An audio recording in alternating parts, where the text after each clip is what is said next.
नमस्कार, मी पंजाब डक. राज्यातल्या सर्व शेतकऱ्यांना सांगू इच्छितो की आजपासून राज्यातला पाऊस चांगला वाढत जाणार आहे. हे पाऊस चांगला 30 तारखेपर्यंत 30 जुलैपर्यंत दररोज वेगवेगळ्या भागात पडत राहणार आहे. म्हणून हा अंदाज सर्व शेतकऱ्यांनी लक्षात घ्यायचा. सांगायचं झालं तर राज्यात काही भागामध्ये जास्त पाऊस पडणार आहे. त्याच्यानंतर राज्यातलं परिस्थिती बघितलं तर मराठवाड्यामध्ये परभणी जिल्हा झालं, लातूर जिल्हा झालं, बीड जिल्हा झालं, धाराशिव जिल्हा झालं, जालना जिल्हा, संभाजीनगर या इथं काल देखील आज देखील पाऊस पडला आणि आणखीन जवळपास 30 तारखेपर्यंत असा दररोज वेगवेगळ्या भागात काही काही ठिकाणी जोराचा पाऊस पडणार, कुठं रिमझिम पडणार, कुठं पेंडोलता पडणार. म्हणून मराठवाड्यातल्या शेतकऱ्यांना अंदाज लक्षात यायचा.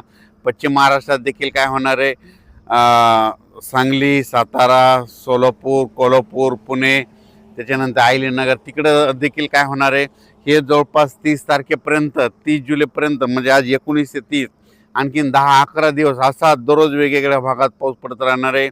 म्हणून हा अंदाज लक्षात यायचा.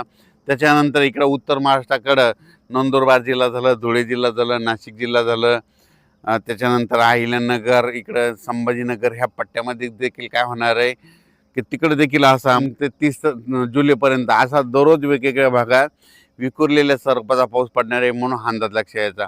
मुंबई पुण्याला देखील जोराचा पाऊस सुरू राहणार आहे. म्हणून हे देखील लक्षात यायचं. पण कोकणपट्टी आणि घाटमाता परिसर मात्र ते 27 तारखेपर्यंत खूप जोराचा पाऊस पडणार आहे घाटमाता आणि कोकणपट्टीकडे. म्हणून ही अंदाज त्या शेतकऱ्यांना लक्षात यायचा.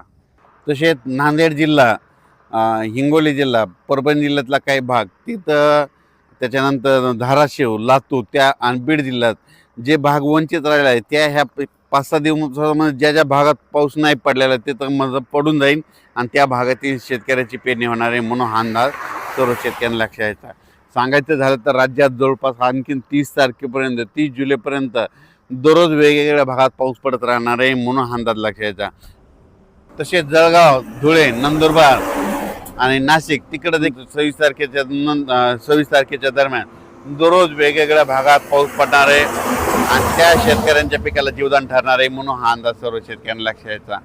आणि त्याच्यानंतर अहिल्यानगर जिल्ह्यामध्ये पासून ते 26 तारखेच्या दरम्यान दररोजच पाऊस वाढत जाणार आहे, सगळीकडं पडत जाणार आहे आणि सगळ्या अहिल्यानगर जिल्ह्यातील सर्व तालुक्यामध्ये पडणार आहे. म्हणून त्यांनी देखील हा अंदाज लक्षात